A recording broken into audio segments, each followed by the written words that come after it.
We've been building epoxy tables for many years now, and we are finally going to share all our methods and techniques with you.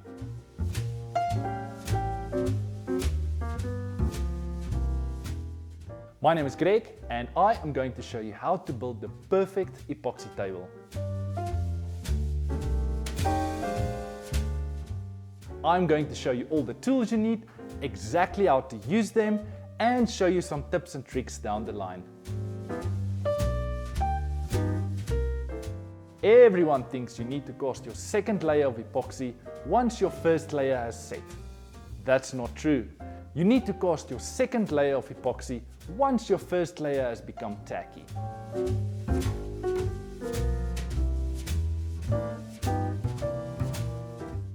This masterclass has been designed for all woodworkers, from your beginner all the way up to your experts.